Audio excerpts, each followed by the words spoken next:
Bueno, estamos iniciando la grabación del video introductorio de este estudio de Mateo 21 y parte del capítulo 22 en nuestra serie Las Letras Rojas.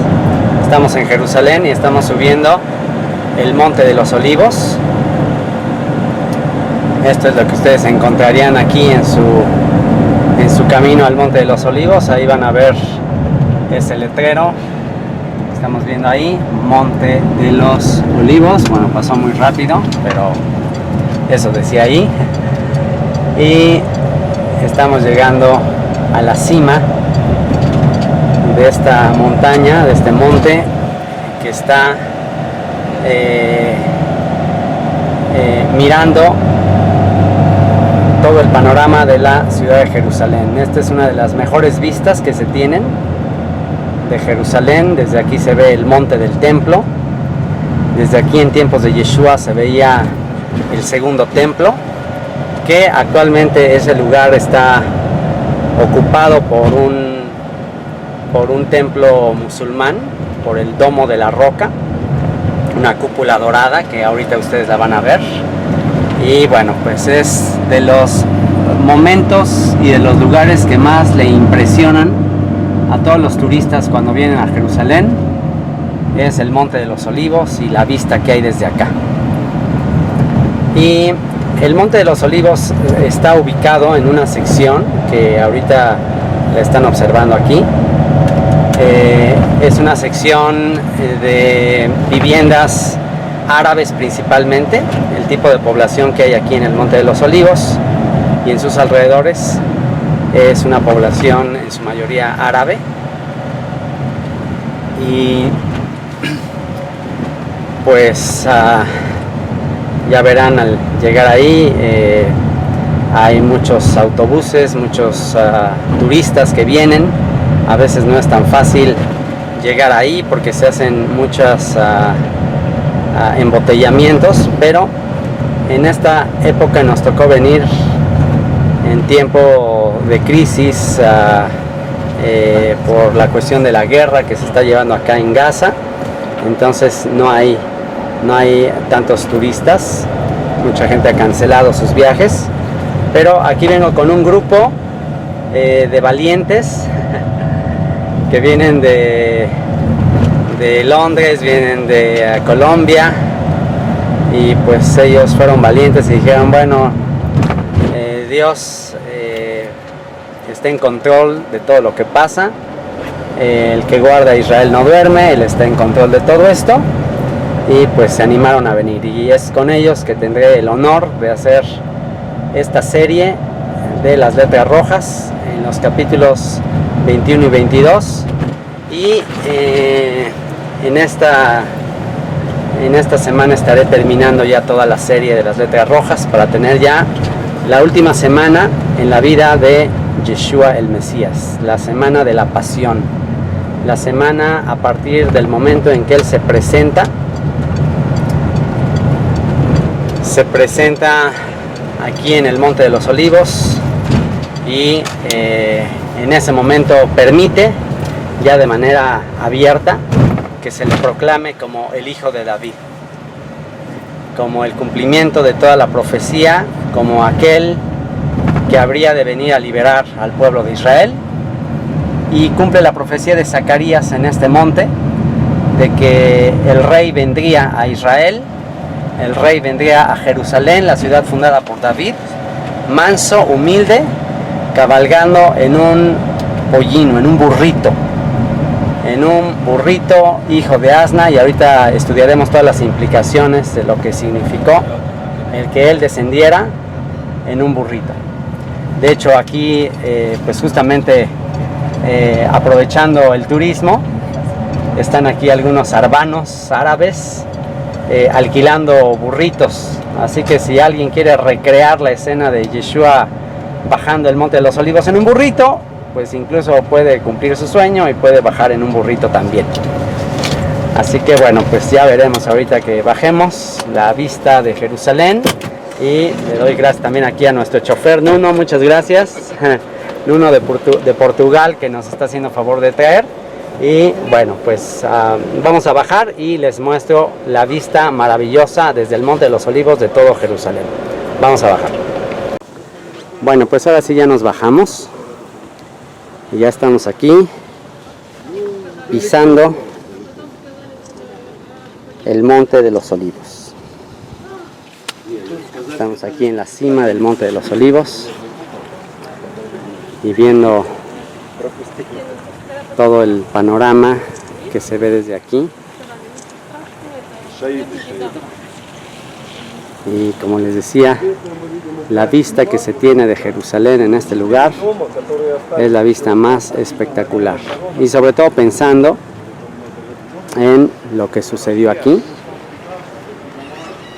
Es por eso que es un sitio obligado al venir a Israel y en especial a Jerusalén.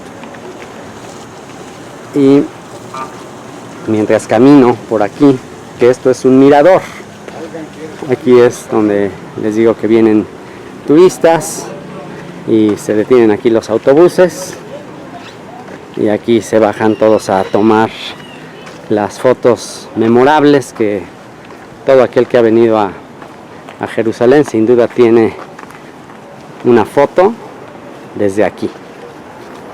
Y bueno, ya estoy aquí a la orilla del mirador y con esto ustedes pueden ver lo que hay aquí. ¿Qué hay en el Monte de los Olivos? Bueno, se le llama el Monte de los Olivos porque pues en aquella época y aún ahora estaba lleno de árboles de olivos. Allá en la parte de abajo ven los árboles de olivo. Me preguntaba uno de los estudiantes que viene aquí, un joven, me dice, oye, ¿dónde está el Monte de los Olivos? Y le digo, lo estás pisando. Dice, ¿a poco? Dice, es que yo pensé que era porque había olivos.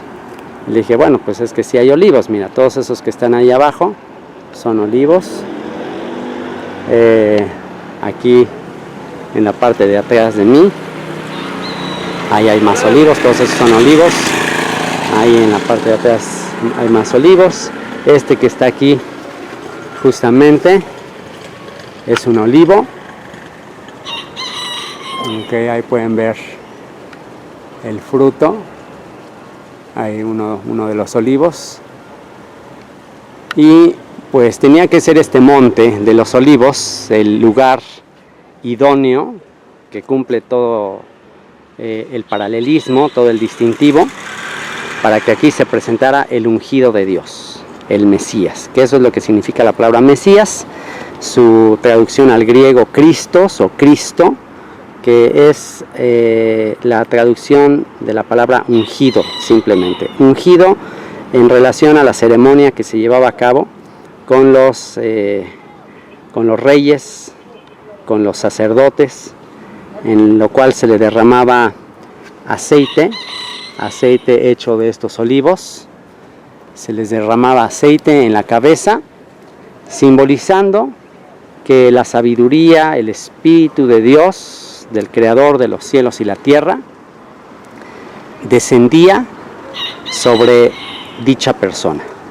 De manera que una persona que era ungida con aceite, se le derramaba aceite en la cabeza, pues con eso estaba representando que era el elegido de Dios para cumplir una función específica, ya sea para gobernar a la nación o para instruir en aspectos espirituales como sacerdote a la nación, que eran los que eran ungidos, también los profetas, los que iban a llevar algún mensaje a la nación del pacto, al pueblo de Israel, y por eso es que se les ungía con aceite. El olivo tiene propiedades medicinales, propiedades nutritivas, y también se usaba el aceite para alumbrar.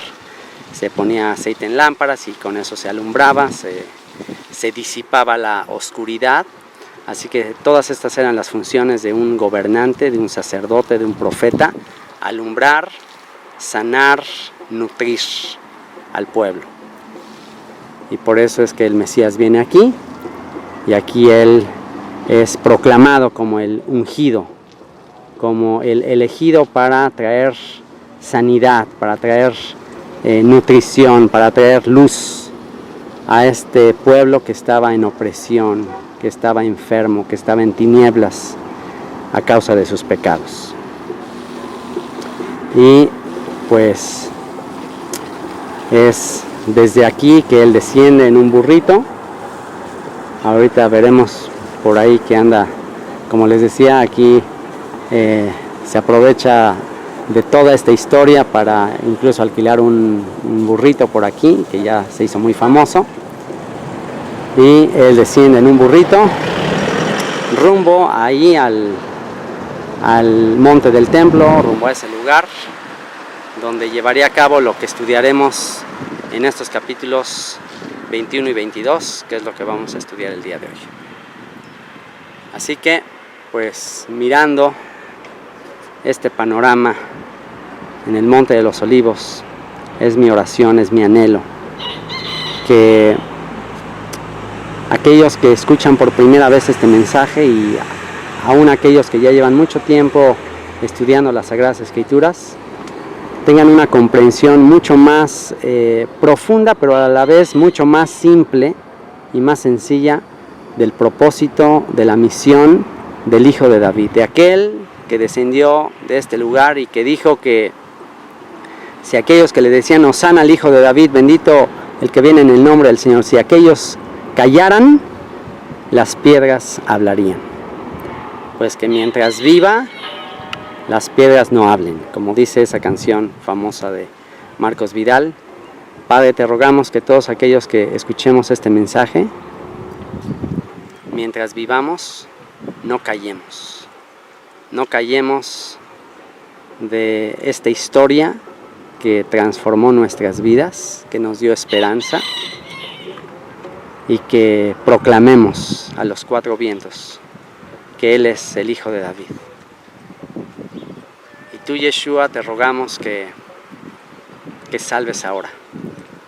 Oshiana, sálvanos ahora, Yeshua. Tú dijiste, Jerusalén, Jerusalén, que matas a tus profetas y apedreas a los que te son enviados. ¿Cuánto hubiese deseado tomarte como la gallina toma sus pollitos y no quisiste? Por tanto, no me verás más, Jerusalén, hasta que digas, Baruch haba Beshem Adonai. Bendito el que viene en el nombre del Señor. Yeshua, la esposa, te dice, ven. El que tenga sed, venga y beba gratuitamente del agua de la vida. Ven, Señor Yeshua.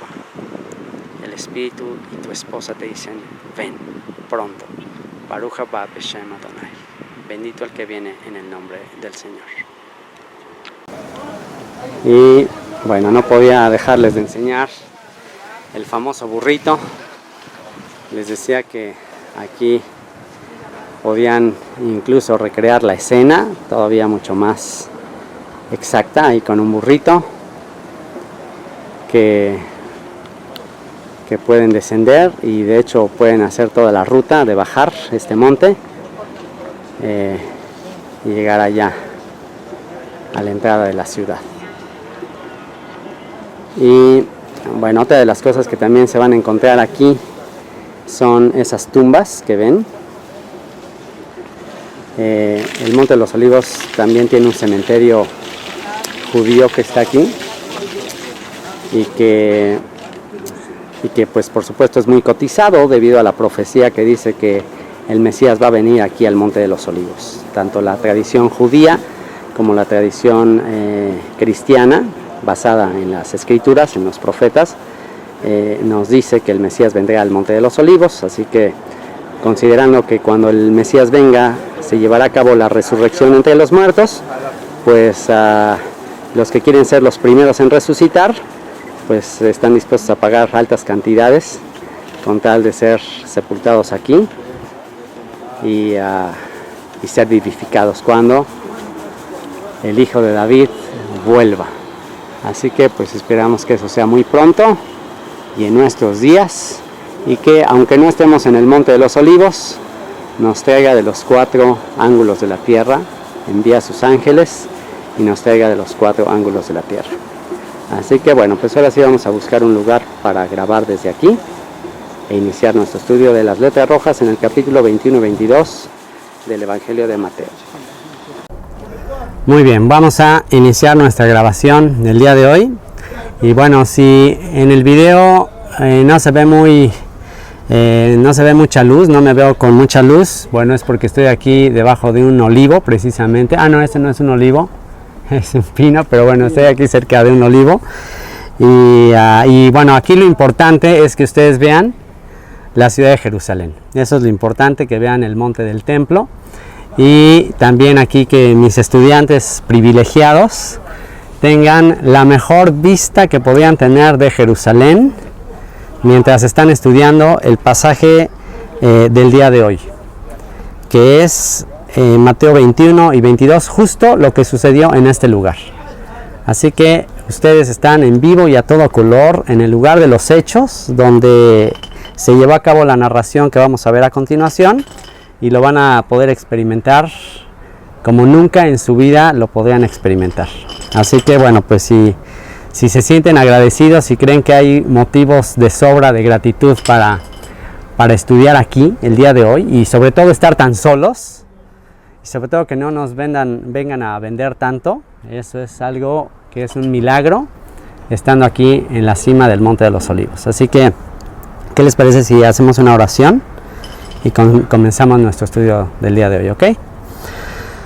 Padre, te damos muchas gracias por tu misericordia, porque para mí este es un momento muy, muy especial, quizás de los momentos más hermosos en mi vida, el tener el privilegio de estar en este lugar y en cada uno de los lugares del cierre de este Evangelio de Mateo, recorriendo los lugares donde aquel que nos amó con amor eterno pasó sus últimos días antes de ascender a tu diestra. Yo te ruego que todo lo que aprendamos aquí el día de hoy tenga la posibilidad de impactar a millones de personas a través de internet, a través de los medios que tú mismo has permitido que fuesen inventados, para llevar este evangelio a todas las naciones, para testimonio a todo el mundo, y entonces venga el fin. Y entonces aquel que desde este mismo lugar ascendió a tu diestra, descienda tal como le vimos irse contigo. Y cuando Él venga y llegue a este monte, como está escrito, este monte se parta en dos y vengan aquí aguas vivas que inunden a toda la tierra. Señor, te rogamos que sea esta la generación que tenga el privilegio de ver el cumplimiento de todas estas profecías, y que tenga la convicción, el llamado, el hambre y la sed de decir Baruch haba Beshem Adonai, bendito el que viene en el nombre del Señor. Te lo rogamos en el nombre del Hijo de David, de Yeshua. Amén. Capítulo 21, verso 1. Cuando se acercaron a Jerusalén y vinieron a Bet-Fagé, al monte de los olivos, Yeshua envió 2 discípulos. Así que llegaron aquí, al monte de los olivos. Recuerden que Yeshua venía de Galilea. Ayer hicimos el recorrido de Galilea rumbo a Judea, pasando por Jericó, llega a Jerusalén, y ya estamos aquí en la última semana del ministerio de Yeshua. Y dice que viene aquí, al monte de los olivos, y aquí envía a 2 discípulos. Fíjense lo interesante. Envía aquí a 2 discípulos, diciéndoles, verso 2, id a la aldea que está enfrente de vosotros, y luego hallaréis una asna atada y un pollino con ella, un burrito pequeño, su hijito, desatadla y traédmelos. Así que, pues, en la introducción grabé aquí un video con el burrito. Bueno, imagínense, ahora sí que tienen todo perfecto para recrear la escena. Y dice que les dijo, traigan el burrito y traigan a la burrita y tráiganmelos. No dice aquí en el texto, pero seguramente este burrito era el primogénito de la burra, seguramente era la primer cría que tenía. Y esto lo podemos deducir si consideramos que no hay un detalle en la Escritura, no hay un detalle en el Nuevo Testamento, no hay un detalle en la vida y obra de Yeshua que no tenga conexión y relación con los profetas y con todo lo que está escrito en lo que se conoce como el Antiguo Testamento. Todo tiene que ver. Así que si al pueblo de Israel se le identifica como aquel que habría de redimir al pueblo de Israel, si al pueblo de Israel se le identifica como el primogénito de Dios, y si al pueblo de Israel de manera negativa en una etapa se le consideró o se le comparó con un burrito o con un burro a causa de su pecado debido a su lujuria espiritual, entonces pues no nos tiene que quedar duda que este burrito tiene conexión con lo que Dios habló de su pueblo, que es como un asno montés. En la profecía de Oseas, también en la profecía de Ezequiel se habla de Israel y de Judá con características como las del burro, terco, necio y sobre todo con una lujuria espiritual de ir tras sus amantes. Así que con estas características Dios describe a una nación que ha sido terca, ha sido necia y que necesita ser redimida. Y también en el libro de Éxodo se habla de que si alguien quería usar para trabajar a un burro, y si ese burro era primogénito, si lo quería utilizar, no lo podía utilizar a menos que lo redimiera o le rescatara con un cordero. Ahí está establecido en la ley que todos los primogénitos de los animales puros eran consagrados, tenían que entregarse al Señor, tenían que llevarse al templo. Pero el primogénito del burro, en específico se menciona el primogénito del burro, que ese no podía ser usado para trabajar, a menos que se le redimiese o se le cambiase, se le comprase con un cordero. Y si no se le compraba con un cordero, ese burrito tenía que ser sacrificado, le tenían que romper el cuello. De manera que ahí, considerando esta ley y considerando cómo Dios compara al pueblo de Israel con un burro, entonces podemos atar cabos y entender que cuando Yeshua viene aquí y se monta en un burro, si Él es el Cordero de Dios que quita el pecado del mundo, al subirse sobre ese burrito, que seguramente era primogénito, porque si no ya no cuadra toda la conexión, entonces ahí estamos viendo al Cordero de Dios que ha de redimir, o ha de rescatar, o ha de dar su vida en rescate por un pueblo que es duro de cerviz, que es terco como un burro, que es lujurioso espiritualmente en búsqueda de amantes y no ha reconocido al amor de su vida, al amor eterno. Así que eso es lo que está sucediendo aquí. Dice que envía a sus 2 discípulos, curioso, envía a 2 discípulos que tiene toda la conexión con las 2 casas de Israel, la casa de Judá, la casa de Israel, los manda a desatar y les manda a liberar. O sea, viene aquí Yeshua a hacer una labor de liberación, va a desatar a la burra y a su burrito. Y si alguien nos dijere algo, decide el Señor los necesita y luego los enviará. Y aquí se hace esta referencia, el Señor los necesita. El Señor necesita a este burro. A ver si, no te lo tomes personal, pero a ver si aquí piensas, si Dios te necesita para usarte, ¿será que Dios puede usar a una persona terca, necia, con ansia de amantes y de sustituir a aquel que es su creador? ¿Será que Él puede usar a una persona impura? ¿Puede un Dios justo, un Dios puro, utilizar a una persona impura, terca, necia? Pues no la puede utilizar a menos que le rescate, a menos que le cambie, a menos que le redima. Es la única opción. Así que es por eso que aquí el Cordero va a dar su vida, el justo por los injustos, para llevarnos a Dios. Se sube aquí a este burrito y dice en el verso 4, todo esto aconteció para que se cumpliese lo dicho por el profeta cuando dijo, decid a la hija de Sión, he aquí tu rey viene a ti, manso y sentado sobre una asna, sobre un pollino, hijo de animal de carga. Y los discípulos fueron e hicieron como Yeshua les mandó. Así que esto es para cumplir la profecía de Zacarías. Zacarías anunció que vendría el Mesías manso, humilde, sentado en un burrito. Y aquí los rabinos empiezan a discutir y hay comentarios de los rabinos con respecto a cómo vendría el Mesías. ¿Por qué? Porque el profeta Daniel anunció que el Mesías vendría en las nubes del cielo. De hecho, estudiamos cuando estuvimos allá en Cesarea de Filipos, cuando estuvimos en el Monte Hermón, estudiamos la profecía de Daniel y estudiamos que hablaba de que uno como hijo de hombre y una roca que vendría del cielo, y luego también se menciona que vendría en las nubes del cielo. Entonces Daniel dice que el Mesías iba a venir como en las nubes del cielo, pero Zacarías dice que iba a venir en un burrito. Entonces los rabinos, los comentaristas decían, bueno, ¿cómo vendrá? ¿A quién le creemos? ¿A Zacarías o a Daniel? Porque Daniel dice que vendrá en las nubes del cielo, pero Zacarías dice que vendrá en un burrito. Entonces, ¿cuál de las dos? ¿Cuál de las dos? Esto lo resuelven los rabinos diciendo algo que me impresiona. Y los rabinos lo explican diciendo, si el pueblo de Israel es digno, vendrá en las nubes del cielo. Si el pueblo de Israel no es digno, vendrá en un burrito. ¿Qué les parece? ¿Será que el pueblo de Israel era digno o no era digno? El pueblo de Israel no era digno, entonces tuvo que venir en un burrito. Pero, ¿cuál es la buena noticia? Que el Cordero le hará digno.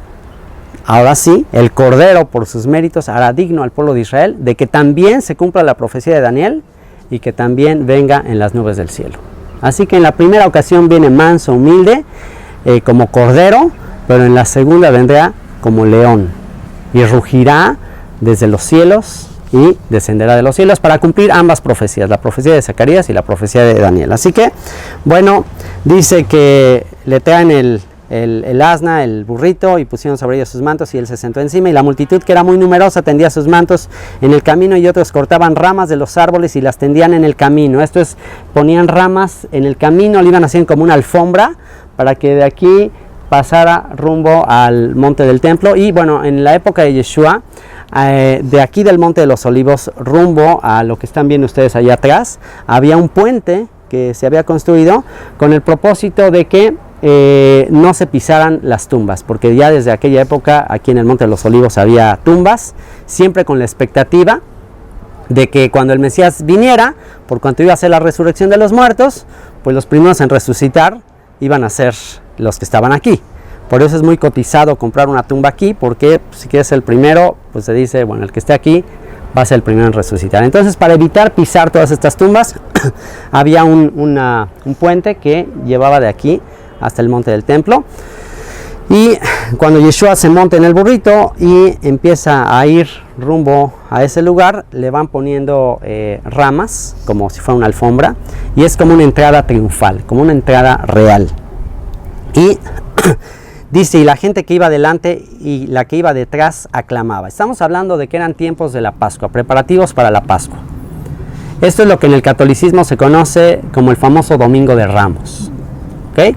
Que aquí hace su entrada triunfal, lo han visto en las películas, y eran preparativos para la Pascua. Había venido gente de toda Galilea, de toda la región de los alrededores de Israel, habían venido para celebrar la fiesta de la Pascua. Estamos hablando de que se juntaban aquí alrededor de entre 2-3 millones de personas de todo el imperio, de toda la región de Israel, para venir a celebrar la Pascua. Entonces, ¿ustedes se imaginan la cantidad de gente aquí para celebrar la independencia de Israel, la libertad de Israel, la salida de Egipto? Porque eso es lo que se conmemora en la Pascua. La palabra Pascua significa pasar por alto, y es una manera de recordar cuando el ángel de la muerte pasó por alto de los hogares donde estaba la sangre del Cordero. Así que piensen en todos los significados, piensen en todos los simbolismos.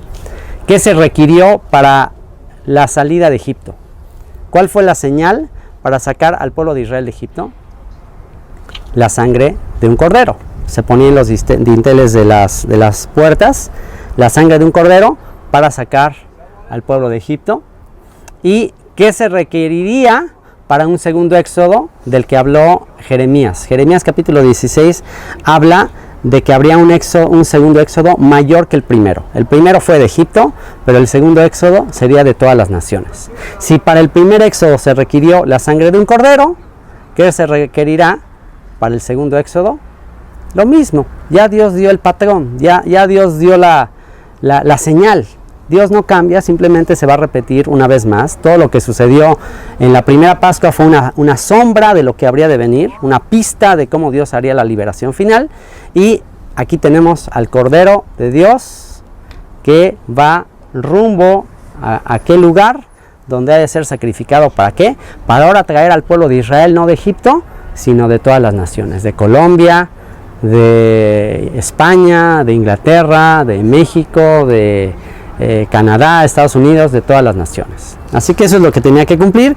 Y cuando viene aquí, pues la gente que conocía la profecía y que estaba anhelando la libertad, que en ese momento estaban bajo el dominio romano y que estaban anhelando el cumplimiento de las profecías, la gente que iba adelante y la que iba detrás aclamaba diciendo: Hosana al hijo de David. Seguramente han escuchado esta palabra Hosana y hasta han cantado canciones que dicen Hosana, Hosana, Hosana en las alturas. Han cantado canciones así, han oído canciones. Bueno, han cantado muchas veces este tipo de canciones. ¿Qué significa? ¿Qué significa lo que están cantando? ¿Qué significa Hosana? Hosana es la palabra hebrea Hoshiana, que significa salva ahora. Ahora, si pensamos en esta palabra Hoshia, ¿recuerdan algún personaje en las escrituras, en el Antiguo Testamento, que tenga ese nombre, Hoshia? ¿Hay algún personaje en la Biblia que se llame Hoshia? El profeta Oseas. ¿Cuál fue la misión que se le encomendó al profeta Oseas? Ir y casarse con una mujer prostituta, una mujer adúltera, una mujer que le iba a ser infiel, casarse con ella, redimirla, comprarla y volverla a ser su esposa. Eso es la misión que se le encomendó a Oseas. Ahora, si el pueblo aquí reunido está gritando Oseas ahora, si lo vemos así como el profeta Oseas, que se cumpla la historia de Oseas ahora, ¿será que este cordero que está en el burrito, que Oseas identificó a ese burrito como Gomer, como la esposa adúltera, será que este que viene montado en el burrito también será un paralelismo del profeta Oseas, que ha de comprar a su esposa, que ha de redimirla, que ha de rescatarla? ¿Ustedes qué creen? Todo está conectado, todas las escrituras están conectadas. Así que al gritar las personas, Oshiana, sálvanos ahora, él está también cumpliendo ese paralelismo. Él está mandando un mensaje: yo soy el esposo celoso que vengo a rescatar a mi esposa de sus amantes. Ahorita está bajo el dominio de uno de sus amantes, que la ha tratado muy mal. ¿Cuál era el amante que estaba tratando muy mal en ese momento a la esposa? El Imperio Romano. Y aquí viene el Salvador a redimirles, a rescatarles del Imperio Romano. Y aquí está toda la expectativa. ¿Cómo nos va a rescatar del Imperio Romano? ¿Cómo? Aquí viene el héroe, el Salvador, el que me ama, el romance personificado. ¿Cómo nos va a redimir? Y todo el mundo le está gritando: tú eres nuestro Salvador, tú eres nuestro esposo. Ahora, a la perspectiva de Roma, de los gobernantes en ese momento, de Herodes, de todos los que gobernaban, de Pilato, de todos los que estaban puestos por Roma, por los amantes, a la perspectiva de ellos, ¿qué representaba? Que se levantara aquí un judío, descendiente del rey David, que había gobernado sobre toda esta tierra, y a quien se le había dicho que gobernaría para siempre, que tendría un descendiente que gobernaría para siempre. A la perspectiva del gobierno de Roma en aquella época, ¿ustedes qué creen que significaba? Que acá, en este monte donde se llevan a cabo ceremonias de nombramiento de reyes, de sacerdotes, ¿qué significaría para Roma, los que estaban gobernando? Que aparezca ahí un descendiente de David y que todo el pueblo esté diciendo: este es nuestro rey. ¿Qué significa para los romanos? Eso significa una revuelta, una rebelión. Se me está yendo el pueblo, se están yendo con él, lo están proclamando rey, están en su fiesta de libertad, de independencia, están conmemorando la independencia. Entonces, en este momento, Roma, ¿cómo se encontraba sabiendo que tiene ahí alrededor de 3 millones de personas que se le pueden ir encima? ¿Cómo creen que está Roma en ese momento? Pues les aseguro que están muy tensos. Ya a esas alturas, ya los líderes, incluso los líderes de Judá, los líderes de la nación, habían acordado hacer algo. ¿Por qué? Porque no era el primero Yeshua que había dicho, que decía que era el rey. No era el primero. Ya había habido muchos. De hecho, ahora que estuvimos en Nazaret, el guía de allá, ¿se acuerdan que nos dijo que hubo una ocasión que en un día crucificaron a 500 personas? A 500 que habían sido revoltosos por ahí, en un día a 500 los crucificaron. Entonces había habido muchas matanzas y pues ellos no podían tener la absoluta certeza en ese momento, a pesar de que había hecho cosas extraordinarias. Algunos de ellos estaban con la duda de que, bueno, ¿y qué tal si este es otro de los falsos? Entonces, para evitar cualquier tipo de problema, bueno, vamos a entregarlo a él. Ya habían hecho un acuerdo. Vamos a entregarlo a él. Mejor es que perezca un solo hombre y no que toda la nación perezca. Y el principal temor que tenían ellos era que fuese destruido el templo en Jerusalén. Por eso querían entregarlo. ¿Y qué pasó? Lo entregaron y se salvó el templo de Jerusalén. Pues aquí tenemos evidencia de que lo entregaron y el templo y la nación fue destruida. Y los judíos fueron expulsados de esta tierra alrededor de un poco más de 30 años después de Jesús, de Yeshua. Los judíos fueron expulsados de esta tierra y pues fueron dispersados a todas las naciones. Pero todo eso aumentó la esperanza de que un día, ahora sí, volviera, y por eso Yeshua lamentó tanto. Por eso es que Yeshua al estar aquí lamentó tanto. Y fíjense lo que va a decir a continuación. Dice, cuando entró él en Jerusalén, toda la ciudad se conmovió diciendo, ¿quién es este? Y la gente decía, este es Yeshua, el profeta de Nazaret de Galilea. Y vamos a ver un pasaje paralelo en Lucas 19, 37 al 40. Lo que estamos haciendo en esta serie es estudiando las letras en rojo de Yeshua, pero en el contexto de todos los evangelios. Si hay un episodio que se repite en varios evangelios, lo tomamos aquí para ver todo lo que sucedió. Dice en Lucas 19, 37 al 40, un poquito más adelante, dice, cuando llegaban ya cerca de la bajada del monte de los olivos, aquí ya casi estaban llegando a la bajada, toda la multitud de los discípulos gozándose comenzó a alabar a Dios a grandes voces, empezó a gritar por todas las maravillas que habían visto, diciendo, bendito el Rey que viene en el nombre del Señor, paz en el cielo y gloria en las alturas. Entonces algunos de los fariseos de entre la multitud le dijeron, Maestro, reprende a tus discípulos. Él respondiendo les dijo, aquí nos vamos a enfocar en las letras en rojo, en las palabras en rojo. ¿Qué dijo Yeshua cuando le dijeron, calla a tus discípulos? Cállalos. ¿Por qué le decían cállalos? Porque no querían que llegara el rumor a los gobernantes de allá, que ya estaban proclamando aquí a un rey. Cállalos, ¿cómo que no se enteren los gobernantes de allá? ¿Por qué? Porque van a venir los soldados y acaban con todos. Calla a tus discípulos. ¿Y qué respondió Yeshua? Fíjense lo que responde Yeshua. Yeshua dijo, os digo que si estos callaran, las piedras clamarían. Os digo que si estos callan, las piedras clamarían. Porque Yeshua es la piedra principal del ángulo. Yeshua es el cimiento del templo de Dios. Si ellos callan, las piedras. ¿Quiénes serán las piedras que han de clamar si ellos callan?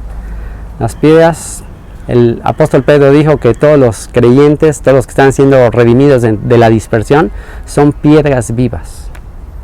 O sea que, a pesar de que trataron de hacer callar a esas multitudes, tú y yo como piedras vivas hemos gritado, tú eres el Mesías. Y siguen las piedras clamando. Se cumplió. Os digo que si estos cayeran, las piedras clamarían. Y cuando llegó cerca de la ciudad al verla, lloró sobre ella. Fíjense lo que pasó. Cuando vio Yeshua la ciudad, dice que lloró sobre ella diciendo, oh, si también tú conocieses a lo menos en este tu día lo que es para tu paz. Mas ahora está encubierto de tus ojos. Porque vendrán días sobre ti cuando tus enemigos te rodearán con vallado y te sitiarán y por todas partes te estrecharán y te derribarán a tierra y a tus hijos dentro de ti y no dejarán en ti piedra sobre piedra por cuanto no conociste el tiempo de tu visitación. Nosotros aquí, a pesar de que no hay tanta gente, podemos sentir un poco de la misma tristeza, un poquito de la misma tristeza que sintió Yeshua al ver esta ciudad que Dios eligió para que de aquí proclamar su nombre, ver esta ciudad que estamos aquí, pero siempre un poco con tensión de lo que está pasando. Lo de menos es que te estén vendiendo cosas, pero hay momentos que se siente y se percibe la tensión de todo el conflicto, de todos los enemigos que hay alrededor, de todos los que quieren acabar de una vez por todas con la historia de el pueblo de Israel y de su Salvador y de todas las promesas de que se hablaron acá. A lo largo de la historia han habido muchos intentos de borrar la historia de esta nación, de esta tierra y de las promesas que hay para esta nación a lo largo de la historia. Así que podemos entender un poco por qué Yeshua lo lamenta y le dice a Jerusalén: Jerusalén, si tan solo, y estas palabras a mí me tocan mucho el corazón, dice, si también tú conocieses a lo menos en este tu día lo que es para tu paz. Si supieras, Jerusalén, lo que puede traerte paz. La palabra, el nombre Jerusalén significa ciudad de paz. Entonces le está diciendo a la ciudad de paz: si supieses lo que te trae paz. Es paradójico, es contradictorio que a esta ciudad se le llama ciudad de paz. ¿Y cuántas guerras se han llevado a lo largo de la historia por esta ciudad?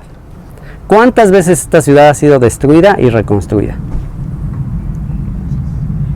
Dos templos en Jerusalén destruidos. Y ahorita hay otra vez un gran impulso de volver a construir ese tercer templo. Y una y otra vez, guerras tras guerras. Es por eso que mucha gente que no conoce de las escrituras y de la profecía, y al conocer toda la historia de este país y todo, sobre todo ahorita que está habiendo guerra aquí en Gaza y todo eso, mucha gente entre las naciones, cada vez se levantan más personas enojadas por todo lo que pasa acá, diciendo: ¿cómo es posible que se supone que es una ciudad santa y todas las cuestiones de Dios? ¿Cómo es posible que todo el tiempo están peleando en esta ciudad? Y es precisamente por eso que Yeshua incluso lloró sobre la ciudad. ¿Por qué? Porque dijo: Jerusalén, si tan solo supieses lo que puede traerte paz, pero ahora está encubierto de tus ojos. Jerusalén, en otras palabras, no vas a ver paz, porque no conociste lo que te puede traer paz. ¿Quién le puede traer paz a esta ciudad? La pregunta no es ¿qué le puede traer paz a esta ciudad? Esa no es la pregunta. Ese es el problema. La razón por la que nunca ha habido paz, ni habrá paz en esta ciudad, ¿saben por qué es? Porque todas las naciones, todos los líderes, todos los gobernantes están preguntando ¿qué puede traer paz? ¿Cuál es la solución? Pero la respuesta no es ni qué ni cuál. La respuesta es quién. No es qué hacemos, cómo le hacemos, sino quién. ¿Quién podrá salvarnos? ¿Quién podrá defendernos? Es la única. Mientras esta ciudad no entienda, y todas las naciones, que no es un qué ni cuál, sino quién, mientras no entendamos, seguiremos viendo esta ciudad destruida y una otra vez. Y mala noticia, obsérvenla de una vez bien. ¿Por qué? Porque de acuerdo a la profecía de Zacarías, vendrá una destrucción que será la más fuerte de la historia, y toda esta ciudad, todos los edificios, dice, todas las construcciones de Jerusalén serán destruidas. Así que bueno, de esto que ustedes están viendo, no quedará nada. Una vez más. ¿Por qué? Por lo que Yeshua lloró. Si tan solo pudieras conocer lo que te trae paz. ¿Quién es el único que le puede traer paz? El príncipe de paz, el hijo de David. Porque un hijo nos es dado, porque un niño nos es nacido, hijo nos es dado, y el principado, el gobierno sobre su hombro, y se llamará su nombre admirable, consejero, Dios fuerte, Padre eterno, príncipe de paz. Es un título que se le da al hijo de David, al Mesías, príncipe de paz. Él es el único que puede traer la paz. Entonces, mientras esta ciudad y mientras el mundo trate de hacer esfuerzos por traer la paz, dirán paz y paz y paz, y no habrá paz. Y dijo Yeshua, porque vendrán días sobre ti cuando tus enemigos te rodearán con vallado y te sitiarán y por todas partes te estrecharán y te derribarán a tierra y a tus hijos dentro de ti y no dejarán en ti piedra sobre piedra por cuanto no conociste el tiempo de tu visitación. Y este fue el pecado de Israel. No conociste el tiempo de tu visitación. ¿Se dan cuenta las consecuencias que tuvo no conocer el tiempo de su visitación? No conocer el tiempo en que Dios les enviaría al príncipe de paz. ¿Se dan cuenta lo grave? ¿Y por qué les acusa y por qué les juzga diciendo no conocer? ¿Por qué tenían que conocer? O sea, ¿por qué? O cómo podían conocer el tiempo de su visitación. ¿Por qué? Porque no leían. Porque Dios lo había anunciado a través de sus profetas. Está escrito. ¿Se dan cuenta el precio tan alto que se pagó por la ignorancia? Mi pueblo pereció porque le faltó conocimiento, dijo el profeta Oseas. Mi pueblo pereció porque le faltó conocimiento. Porque cuanto desechaste la ley de tu Dios, Dios te desechará para dejar de ser sacerdote. Así que al reflexionar en esto y el alto precio que tiene la ignorancia cuesta. La ignorancia tiene un precio muy, muy grave. Y al considerar esto, ahora sí creo que no fue accidente, no fue coincidencia, que justo antes de venir a hacer esta grabación, justo hablaba aquí con Yamilet, con una de nuestras estudiantes aquí, para los que no conozcan a Yamilet, justamente ella me estaba diciendo, oye, es que esta información, todo esto, la explicación de la Biblia, todo esto se tiene que saber. Es una tristeza que todo este material, todo esto que estamos grabando, todos estos comentarios, ¿qué popularidad tienen? ¿Qué tanto se conoce toda esta información de la Biblia, todo lo que está pasando acá, todo el Evangelio? ¿Qué tanto se conoce esto? ¿Y qué tanto se conoce la Coca-Cola? ¿Qué tanto se conoce el Facebook? ¿Qué tanto se conoce YouTube, Google? ¿Qué tanto se conocen todas esas cosas? ¿Cómo es posible? Así que, pues, yo espero que todo este viaje y sobre todo el conocer todo lo que estamos aprendiendo ponga en nosotros un celo mucho más fuerte que nunca antes en nuestra vida por difundir esta información, para que no nos vaya a pasar que se repita la historia y que venga una vez más Él como ladrón en la noche y pase una vez más, nos agarre totalmente desprevenidos. Así que bueno, dice que volviendo ahí a Mateo, en el verso 12, dice, y entró Yeshua en el templo de Dios y echó fuera a todos los que vendían y compraban en el templo. Estamos en Mateo 21. Y volcó las mesas de los cambistas y las sillas de los que vendían paloma y les dijo, escrito está, mi casa de oración será llamada, mas vosotros la habéis hecho cueva de ladrones. Y aquí estas son las letras en rojo en las que nos vamos a enfocar. Escrito está, mi casa de oración será llamada, mas vosotros la habéis hecho cueva de ladrones. Llega ahí al templo. ¿Qué estaba pasando en el templo? Bueno, en el templo se llevaban a cabo sacrificios de animales. Gente venía de muy lejos a traer sus ofrendas, pero había gente que venía desde muy lejos y no podía venir cargando su animalito para la ofrenda. Entonces, ¿qué es lo que hacían? Allá lo vendían, tenían el dinero, venían con el dinero, venían acá, pero el dinero que se usaba en el Imperio Romano, en todas esas regiones, eran monedas que tenían imágenes del César o de emperadores. Era dinero que no se podía usar en el templo porque está prohibido tener imágenes y todo eso. Entonces llegaban acá con sus monedas y pues les decían algunos que estaban ahí trabajando recibiendo el dinero, ¿sabes qué? Este dinero no te lo podemos aceptar porque pues, no es el permitido, no es el dinero del templo, pero aquí te lo cambiamos, casas de cambio. Aquí te cambiamos tu dinero arbano con una pequeña comisión, por supuesto. Y entonces imagínate tú que vienes un campesino allá, un agricultor, que vienes de muy lejos, con tu dinerito, una gran pobreza que había en toda la región, y vienes ahí con tu dinerito y llegas acá que se supone que todo es bondad, todo es paz, todo es generosidad del Dios de Israel, has escuchado tanta fama de eso, y llegas acá y te encuentras a unos arbanos y te encuentras a unos arbanos que te están queriendo vender y se dan cuenta que los tiempos no han cambiado mucho.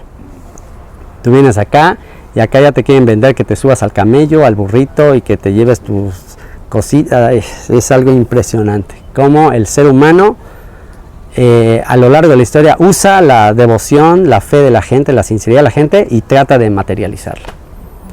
Así que, ¿qué es lo que hace Yeshua ante esa actitud? Que lo único que estaba haciendo es, pues, a mucha gente decepcionarla y decir, pues esto es lo mismo que todas las religiones. Porque ¿cuál es el móvil de toda la religión? El móvil de toda la religión es el negocio, tristemente. Entonces, pues la gente al venir, ahora sí, a la casa del Dios verdadero, decían, este Dios es diferente a todos los demás, este Dios no te exige como todos los demás, pero llegan acá y, a ver, ¿con cuánto te vas a mochar? Entonces, pues, tremenda tragedia. ¿Y qué es lo que hace Yeshua? Yeshua les dijo, escrito está, mi casa, casa de oración será llamada, mas vosotros la habéis hecho cueva de ladrones. Y cita un texto que está en Isaías capítulo 56, que nos habla de los extranjeros, de aquellos que no son parte del pueblo de Israel. Y el profeta Isaías les dice, no diga el extranjero, no diga el que no es parte de mi pueblo, Dios me apartará de su pueblo. O sea, el profeta Isaías alienta y le da esperanza a aquellos que piensan, bueno, pues como yo no soy descendiente de Abraham, Isaac y Jacob, como yo no soy del pueblo de Israel, entonces, bueno, pues el Dios de Israel, entonces eso no es para mí. Pero el profeta Isaías dijo, no piense el extranjero tal cosa, el extranjero que guarde mi pacto, el extranjero que abrace mi pacto, el extranjero que guarde el día de reposo y abrace mi pacto, yo le daré lugar en mi casa de oración. Yo le daré lugar en mi templo. Sus sacrificios, sus ofrendas serán aceptos en mi altar. Yo los voy a aceptar porque mi casa será llamada casa de oración para todas las naciones. Yo no voy a hacer acepción de personas, yo no voy a hacer diferencia. Yo soy no nada más el Dios de Israel, sino soy el Dios de toda la tierra, el Dios de todas las naciones. Y cualquier persona que tiene hambre y sed y necesidad de mí, yo le voy a escuchar. Eso es lo que habló Dios a través del profeta Isaías. Pero cuando acá llegan los extranjeros, dice, bueno, sí, Dios te va a escuchar, sí te va a recibir la ofrenda, siempre y cuando tú cuánto le vas a dar. ¿Has escuchado este mensaje? Sí, Dios te puede hacer el milagro, sí, Dios puede hacer esto por ti, pero tú cuánto le vas a dar. ¿Has escuchado ese mensaje? Bueno, es el mismo mensaje que se estaba transmitiendo allá hace 2000 años y del cual Yeshua se enojó tanto que les tiró el negocio.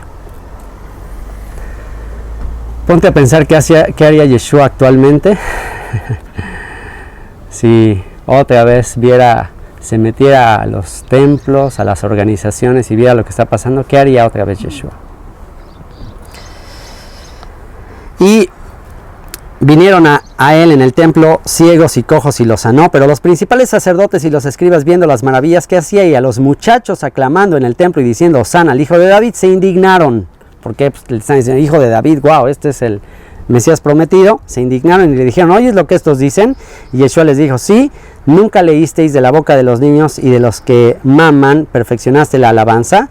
Y dejándolos, salió fuera de la ciudad a Betania y posó allí. Y hay una ciudad aquí, una aldea, aquí al lado del Monte de los Olivos, que se llama Betania, todavía existe, pero bueno, para tener acceso a ella o sea, no se puede ahora pasar tan fácil, pero bueno, está aquí al lado del Monte de los Olivos. Se fue a pasar ahí, a posar ahí, y por la mañana, volviendo a la ciudad, tuvo hambre. O sea que, bueno, ya se da el día de la famosa presentación aquí, la proclamación. En la tarde se vaya a dormir y al siguiente día regresa en la mañana y dice que tuvo hambre. Y viendo una higuera cerca del camino, vino a ella y no halló nada en ella, sino hojas solamente, y le dijo, nunca jamás nazca de ti fruto, y luego se secó la higuera. Viendo esto, los discípulos decían maravillados, ¿cómo es que se secó enseguida la higuera? Respondiendo Yeshua les dijo: de cierto os digo que si tuviereis fe y no dudareis, no solo haréis esto de la higuera, sino que si a este monte dijereis quítate y échate en el mar, será hecho. Y todo lo que pidiereis en oración creyendo, lo recibiréis. Ahora, ¿por qué hace esto Yeshua de maldecir un árbol? Esto de hecho algunos que no creen que él es el Mesías, dicen, no, esto no puede ser, porque ¿cómo es que maldice una creación de Dios? Y entonces, pues bueno, recuerden que todo lo que hace Yeshua tiene un significado, tiene un simbolismo, ¿no? Entonces, ¿qué representará esto de maldecir a este árbol, esta higuera, que no está dando fruto, que no está teniendo fruto? Ahora, por otro lado, no es tiempo de fruto de la higuera. O sea, en esa época no debe haber higos, entonces todavía peor. ¿Por qué maldices algo que todavía no era el tiempo? Bueno, por un lado es importante entender el simbolismo de la higuera. La higuera en los profetas es una referencia a la nación de Israel. Ahora, es muy importante tener cuidado, porque a lo largo de la historia se ha utilizado esto como un pretexto para perseguir y para rechazar parejo a todo el pueblo de Israel, ¿no? Mira, Yeshua maldijo la higuera es el pueblo de Israel, entonces Yeshua maldijo a los judíos. Entonces se ha agarrado este pasaje para echar la cunita con todo y Moisés, ¿no? Echar la cunita con todo y niño. Entonces aquí tenemos que tener cuidado de si será que Yeshua, y aquí nos tenemos que pensar con sentido común, nada más con lógica. Si cuando un profeta llamado Balaam fue contratado para maldecir al pueblo de Israel, Dios le advirtió y le ordenó que era imposible maldecir al pueblo de Israel. Si al profeta Balaam, que era gentil, era un profeta extranjero y todo, y quería por dinero ir a maldecir al pueblo de Israel, si Dios se lo prohibió, y cada vez que iba a maldecirlo, de hecho el que lo contrató estaba así como muy esperanzado de que Balaam iba a empezar a maldecir al pueblo de Israel, y de repente empezaba a bendecir al pueblo de Israel. Y entonces ya el que lo contrata dice: oye, ¿qué te pasa? Te contraté para maldecirlo, no me lo estés bendiciendo. ¿Y qué fue lo que contestó Balaam? Pues, ¿sabes qué? Es que no puedo maldecirlo. No puedo maldecir aquello que Dios ha bendecido. Así que solamente puedo decir lo que Dios me diga que diga, lo que Dios me permita. Y al final ya terminó haciendo una transacción ahí para darle la vuelta y darles el secretito de cómo vencer al pueblo de Israel, pero en realidad él no maldijo, sino que bendijo al pueblo de Israel. ¿Por qué? Porque Dios bendijo y es bendito. Ya lo que Dios bendijo ya no lo puede estar maldiciendo. Entonces, si Balaam, un profeta malvado, codicioso, no pudo maldecir al pueblo de Israel, ¿ustedes creen que Yeshua, el hijo de David, el hijo de Abraham, la cabeza de la nación, ¿ustedes creen que él iba a maldecir a la nación de Israel? Eso es absurdo, eso es ridículo. Por supuesto que él no maldijo a la nación de Israel. Así que hay otra posibilidad también. Generalmente la higuera se representa con la nación de Israel, pero solamente hay otra posibilidad que se las quiero mencionar porque pues de alguna manera dentro de la tradición, aunque no hay un indicio escrito de lo que es el árbol del conocimiento del bien y el mal, aunque no se sabe exactamente qué clase de árbol era, cuando se comió de ese fruto murieron, ¿ok? Y a causa de que pecaron y se vieron que estaban desnudos, después Dios los vistió con hojas de ¿qué? ¿Se acuerdan? Con hojas de higuera. ¿Ok? Entonces, de ahí se deduce que el árbol del conocimiento del bien y el mal, o sea, en realidad está representado por una higuera. Entonces, hay algunos otros que comentan que realmente lo que Yeshua maldijo es la fuente del pecado. Y ya nunca más vas a producir ese pecado, yo vengo a redimir del pecado, es otra posibilidad. Yo en lo personal me inclino más por el tema de la higuera como símbolo de la nación, pero no de que él viniera a maldecir a la nación, sino que él viene a maldecir a quien estaba gobernando la nación. Ahora les voy a hacer esa pregunta. ¿Quién estaba gobernando la nación? ¿La nación en tiempos de Yeshua estaba siendo gobernada por judíos?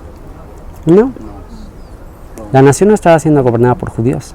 Estaba siendo gobernada por romanos y por usurpadores. Yo, en lo personal, creo que los que estaban en los que se decían judíos, que en esa época estaban en confabulación con Roma, Herodes el Grande, todos ellos eran descendientes de Esaú, descendientes de Edom, convertidos al judaísmo, muchos de ellos.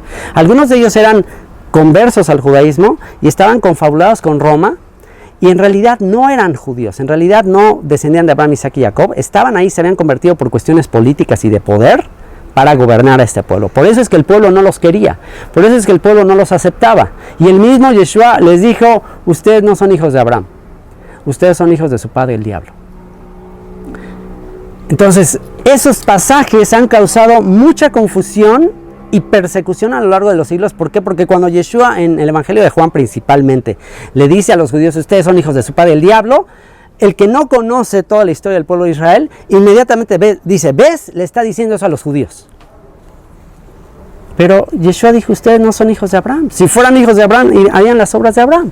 Ustedes son hijos de su padre el diablo. Y les dijo: generación de víboras, en otras palabras, simiente de la serpiente, ustedes son un engaño, son usurpadores, están teniendo esta tierra, están usurpándola, y ustedes no son hijos de Abraham. Entonces, yo me inclino más, por supuesto, que, vean qué escenografía, y a ver si no me cobra el rato por haber pasado como actor principal. Y que en realidad a quien está maldiciendo, porque pues no tenía ni siquiera por qué dar fruto, dice que no era tiempo de fruto. Entonces, ¿por qué lo estás maldiciendo? No es tiempo de fruto, pues simplemente no podían dar fruto, porque un árbol malo no puede dar buenos frutos. Entonces, ¿qué pienso? ¿Yeshua maldijo al pueblo de Israel? ¿Yeshua maldijo a los judíos? Claro que no. Yeshua maldijo a los hijos del diablo, a la simiente de la serpiente que se había infiltrado, la cizaña que se infiltró entre el trigo y que estaba usurpando la nación. Ahora la pregunta obligada es: ¿será que esa cizaña, esa usurpación ya se acabó? ¿O será que todavía en nuestros tiempos habrá aquí una mezcla, una usurpación? Pues vean nada más. Sí. Vean nada, ahí está el ejemplo. ¿Quién gobernará esta nación todavía?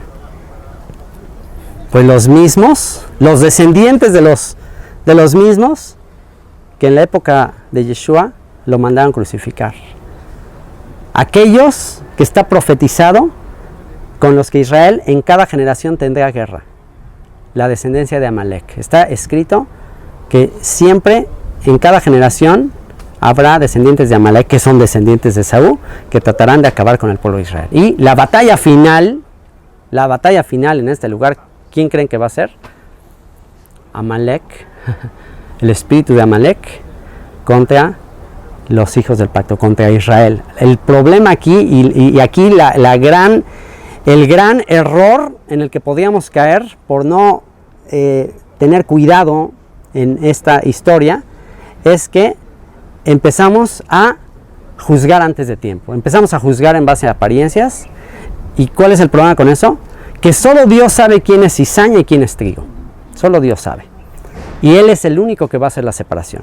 Entonces no podemos ponernos ahorita como expertos a decir: estos son cizaña, todos estos. No, porque puede ser que ahí dentro de los gobernantes, no podemos decir que todos los gobernantes son cizaña o son Amalek o son hijos del diablo, la sinagoga de Satanás. No podemos decir eso, porque ahí entre ellos también están descendientes de Abraham, que en los últimos tiempos han de recibir de su espíritu y han de resucitar y han de entrar en pacto. Así que mientras de aquí a que vengan los segadores, nuestra función es orar por la paz de Jerusalén, orar por esta nación y que se cumpla la plenitud de todas las profecías que vienen al respecto. Así que esto era muy importante aclararlo para entender. Yeshua no puede maldecir. ¿Y saben cuál es lo triste de de no haber entendido esto y de que a lo largo de los siglos se dijo que Yeshua maldijo al pueblo de Israel, ¿saben cuál es la tragedia? Que saben los judíos actuales que no creen en Yeshua, ¿saben cómo le dicen a Yeshua? Y esto se lo digo porque mi hijo fue a una escuela aquí en Israel, y la manera en que identificaban a Yeshua, ¿saben cómo lo identificaban? Como Balaam. Los maestros ahí, cada que se referían al Jesús cristiano, decían Balaam. ¿Por qué? Porque decían, él ha causado maldición a nuestro pueblo y a lo largo de la historia, por su culpa, nos han matado. Qué triste. Por la confusión. Porque muchos dicen, sí, Yeshua maldijo a los judíos. Ya, Yeshua, todos los judíos son malos. Y ahorita se toman partido en todo esto y ahorita justamente en estos tiempos de guerra, en estos tiempos difíciles, y eso es lo más triste, que supuestos seguidores de Jesús agarran parejo y todos los judíos están mal, y toda esta nación está mal, y son unos son sinagoga de Satanás. ¡Wow! Tragedia. Están cayendo en lo que trató de hacer Balaam, o lo que le dijeron los enemigos que hiciera Balaam. Entonces eso lo único que hace es a gente del lado judío que empieza a ver todos esos comentarios, dicen, claro, Jesús es Balaam y sus seguidores son Balaam.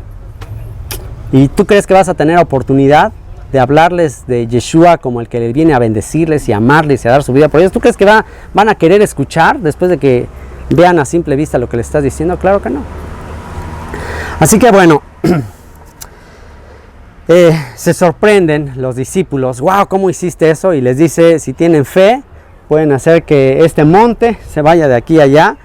Y bueno, pues que tengamos la fe que él tuvo para hacer que este monte se quite de ahí y en su lugar se ponga el lugar de su habitación, y donde la ciudad, la nueva Jerusalén, descienda y esta ciudad sea purificada y sea limpiada. Que Dios nos dé la fe capaz de hacer lo que Yeshua hizo con el tema de la higuera. Cuando vino al templo, los principales sacerdotes y los ancianos del pueblo se acercaron a él mientras enseñaba y le dijeron, ¿con qué autoridad haces estas cosas? ¿Y quién te dio esta autoridad? Respondiendo Yeshua les dijo, yo también os haré una pregunta, y si me la contestáis, también yo os diré con qué autoridad hago estas cosas. ¿El bautismo de Juan de dónde era? ¿Del cielo o de los hombres? Ellos entonces discutían entre sí diciendo, si decimos del cielo nos dirá, ¿por qué pues no le creísteis? Y si decimos de los hombres, tememos al pueblo, porque todos tienen a Juan por profeta. Y respondiendo a Yeshua dijeron, no sabemos. Y aquí típica estrategia de un rabino judío, de alguien muy conocedor de las escrituras, y sobre todo, más que eso, de alguien que conoce la naturaleza humana y sabía lo que había en el corazón de ellos, sabía cómo le estaban haciendo preguntas para tenderle una trampa, y él les responde una pregunta con otra pregunta. Y ya cuando los mete en el tema de Juan el Bautista, pues no le pueden contestar porque toda la gente consideraba que era un profeta, y si decían que no era profeta, pues se iban en contra de ellos las multitudes, ¿no? Y entonces ellos le dicen, no sabemos. Y él también les dijo, tampoco yo os digo con qué autoridad hago estas cosas. Se sale ahí del problema muy fácil. Y luego les dice, ¿pero qué os parece? Un hombre tenía 2 hijos, y acercándose al primero le dijo, hijo, ve hoy a trabajar en mi viña. Una vez más, la viña es otro paralelismo que se utiliza para la nación de Israel, una viña. Y le dice, este hombre tenía 2 hijos, acercándose al primero le dijo, hijo, ve hoy a trabajar en mi viña. Respondiendo él dijo, no quiero, pero después arrepentido fue. Y acercándose al otro le dijo de la misma manera, y respondiendo él dijo, sí señor, voy, y no fue. ¿Cuál de los 2 hizo la voluntad de su padre? Dijeron ellos, el primero. Yeshua les dijo, de cierto os digo que los publicanos y las rameras van delante de vosotros al reino de Dios. Porque vino a vosotros Juan en camino de justicia y no le creísteis, pero los publicanos y las rameras le creyeron. Y vosotros, viendo esto, no os arrepentisteis después para creerle. ¿Y quiénes son estos 2 hijos? Bueno, pues él dice que uno de estos representan a los publicanos, a las prostitutas, a gente pues totalmente alejada de la fe. En aquella época, ¿quiénes eran los que estaban más metidos en la religión, en la fe? los judíos, los que regresaron de Babilonia y que en un cierto sentido estaban ellos queriendo buscar y agradar a Dios y haciendo un montón de cosas en su mente para agradar a Dios.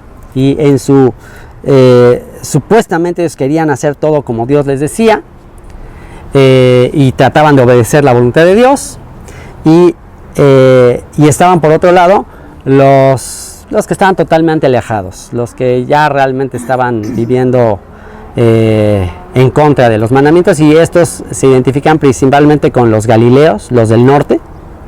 Toda la región del norte, como había mucha mezcla de pueblos, se mezclaron con extranjeros, pues ya vivían totalmente alejados de la fe. Entonces a estos del norte, que desde la época del hijo de Salomón se habían dividido, se habían separado, que eran los israelitas, las 10 tribus, hemos hablado de ellos, ¿se acuerdan? Que los 10 tribus se fueron dispersados a las naciones, y de los que quedaron por ahí, los samaritanos, todos ellos, pues vivían totalmente alejados. Y a ellos, a ambos, tanto a los de Israel en el norte, como a los judíos, se les había pedido trabajar en esta viña, trabajar en la tierra, hacer que esta tierra produjera, esta viña. De manera que estos dos hijos representan a la casa de Israel, las 10 tribus del norte, y el otro hijo a la casa de Judá. Ahora, la casa de Israel estaba en desobediencia. La casa de Israel estaba, pues, como prostitutas, publicanos, etcétera, contribuyendo con los extranjeros. Y la casa de Judá, pues, estaban acá y se estaban haciendo muy religiosos. Ahora, los de la casa de Judá muy religiosos, supuestamente estaban queriendo trabajar en la viña. Pero a la hora de la hora, tampoco lo hacían. ¿Por qué? Porque mucha de su observancia era en base a costumbres y tradiciones. No eran cosas que Dios hubiese ordenado, sino llena de costumbres. Es un poco como lo que pasa ¿cuánta gente ustedes conocen? Que es súper religiosa, que hace todo lo que su religión le dice, pero tú le preguntas, oye, ¿dónde está eso de ponerle velitas a tu ídolo, a tu imagen? ¿Y dónde está eso de irte de rodillas a un lugar? ¿Y dónde está de irte a confesar a un lugar ahí? ¿Dónde dice eso en la Biblia? Y bueno, pues no sé, pero pues así me enseñaron. Y haciendo un montón de cosas que supuestamente es como decirle al Señor, que el Señor les dice, haz esto que te digo, y bueno, sí voy, supuestamente sí lo estoy haciendo, pero en realidad no lo están haciendo. Y en cambio los otros que dijeron no, a la mera hora se arrepintieron, y eso sí están haciendo la voluntad de Dios. Así que aquí tenemos este paralelismo de los dos hijos. Israel, que en un principio fueron convocados a servir a Dios, pero dijeron no queremos ir. Se fueron a las naciones, se mezclaron, se perdieron, pero al perderse entre las naciones llegó el momento en que se dieron cuenta que los ídolos de las naciones son vanidad, y eso no salva y no puede tener ningún beneficio, y se arrepintieron y volvieron a hacer la voluntad de Dios, mientras que los que habían dicho sí vamos, sí lo vamos a hacer, pues no lo estaban haciendo. Entonces la pregunta es, ¿quién de los dos terminó haciendo la voluntad de Dios? Por eso ahora resulta que los últimos serán los primeros. Ahora resulta que los que no querían, ahora están haciendo la voluntad de su Padre. Y es lo que les dice, qué lástima que los que estaban más alejados son los que, bueno, pues está cumpliendo, están volviendo, y esto es un patrón que se repite actualmente. Si yo veo a alguien, a un prospecto todavía mucho más accesible, y lo digo por experiencia, yo he encontrado que la gente que está más accesible a escuchar la palabra tal cual, a conocer todo esto que estoy compartiendo en el contexto, en el lugar de los hechos, me doy cuenta que es la gente que está menos adoctrinada, menos religiosa. Los que ya están súper adoctrinados ya en su religión y todo, aunque supuestamente están queriendo hacer la voluntad de Dios, les cuesta mucho trabajo desprenderse de sus dogmas, de sus ideas preconcebidas de religión, y venir a la Escritura. Es tan difícil. Y lo mismo estaba pasando en tiempos de Yeshua. Por eso casi él no estuvo en Jerusalén, que era donde estaba toda la gente así religiosa. Por eso él anduvo en Galilea, amigo de publicanos, de pecadores, porque allá sí la gente estaba lista para arrepentirse y para volver. Oído otra parábola.